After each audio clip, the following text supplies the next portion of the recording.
Ayan, what's up dribblers at mga shooters, kamusta?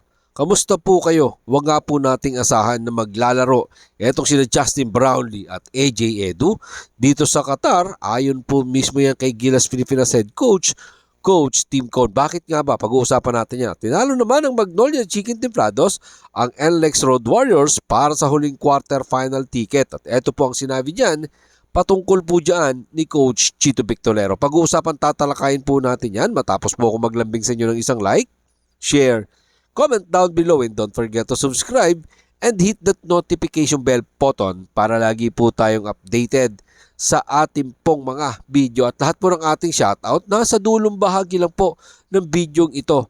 Ang isa nga po sa ating Gilas Pilipinas big man na si AJ Edu at ang ating naturalized player na si Justin Brownlee ay kasama ng Gilas Pilipinas, pero gagawan po sila ng load management kapag ang Gilas Pilipinas ay magsimula na ng kanilang training camp at maglaro ng ilang friendly games dyan po sa Doha, Qatar. Sa kalagitnaan nga po yan ng February. Sinabi nga po ni Coach Tim Cone na hindi maglalaro sina AJ Edu at Justin Brownlee sa bawat araw ng kanila pong mga friendly games mula po ng February 13 up to February 18 para makapagpahinga, lalo na ang 6'10" na si AJ Edu na nagmula nga po sa injury sa kanang tuhod na nagpatigil sa kanya na makapaglaro sa nakaraang pong ikalawang window ng FIBA Asia Cup qualifiers noong pong nakaraang taon. Sa madaling salita, mag-iingat nga po itong si Coach Tim Cone lalo na dito kay AJ Edu at kay Justin Brownlee.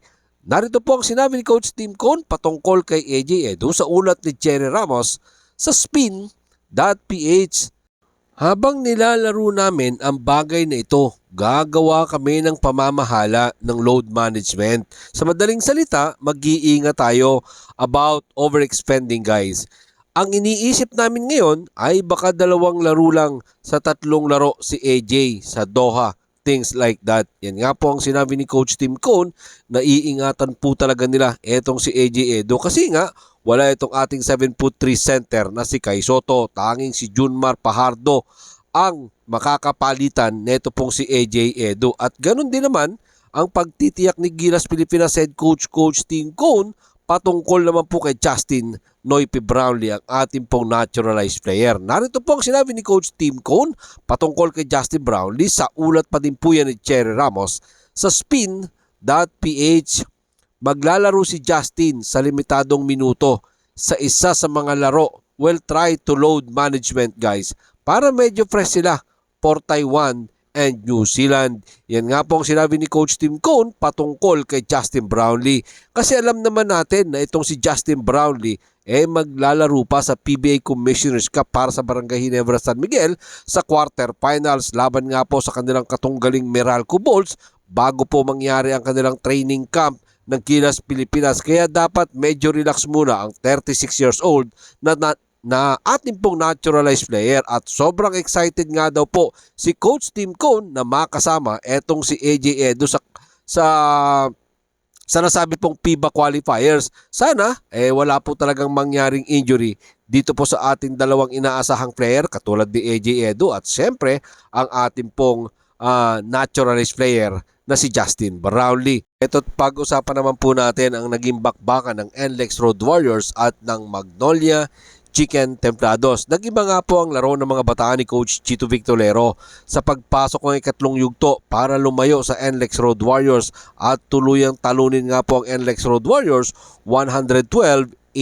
Sapat yan para makuha ng Magnolia Chicken Templados ang number 8 spot para hamunin naman ang number 1 na Northport Batang Pier sa nasabing panalo. Nanguna nga po si Tatang Ricardo Ratliff sa kanya pong 32 points, 14 monster big rebound, 13 assists at 2 block. Katuwang po niya dyan, eto pong si Xavier Lucero na mayroon namang 14 points at syempre hindi papahuli ang veteranong si Rome De La Rosa na nagtala din ng kanyang 13 points. Kasama din ang 13 points ni Ian Sanggalang at nagambag din ng 11 points. Eto nga pong si Andy Paroca. Sa NLEX naman, hindi nga po lumabas ang bertud ni Robert Bolick na meron lamang 27 points, samantalang ang kanilang import na si Mike Watkins ay nagdala lamang ng 10 points. Siya pa naman ang nangunguna sa best import is statistical points nang dahil sa talo. Sila nga po ay malamang sa malamang mawala na po dyan etong kanilang import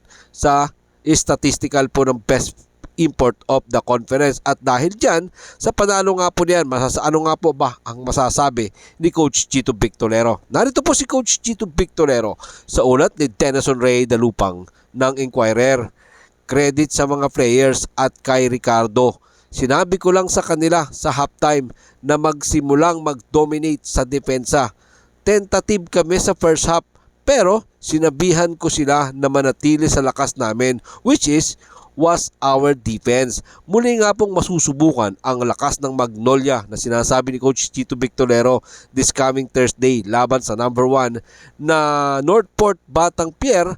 Tangan nga po ng Northport Batang Pier ang twice to beat advantage at susubukan ng Magnolia na makuha ang dalawang panalo para po sila makabalik sa PBA semifinals. Narito pa po ang mga dagdag na pahayag ni Coach Chito Victorero sa ulat pa rin po yan ni Denison Ray Dalupang ng Inquirer. Sinabi ko sa kanila na lahat ng frustration na meron kami sa nakaraan, ang lahat ay bumuhos sa larong ito. Kaya credit sa mga players, tinanggap nila ang mga hamon. Yan nga po ang masayang pakiramdam at pahayag ni Coach Chito Victorero sa panalo nga po ng kanyang Magnolia Chicken Templados. Magandang test ito sa Magnolia para sa Northport Batang Pier para sila makapasok sa semifinal round ng kasalukuyang PBA Commissioners Cup. Magandang hamon ito para sa Northport at magandang hamon para sa Magnolia. Maraming salamat po sa inyo pong panunood. Ano man po ang inyong maging opinion, pag-usapan po natin yan dyan sa comment section. Ingat and God bless everyone. Adjourn, pero katulad po ng ating nakagawian bago natin tapusin ang ating pong video, shoutout po sa inyong lahat.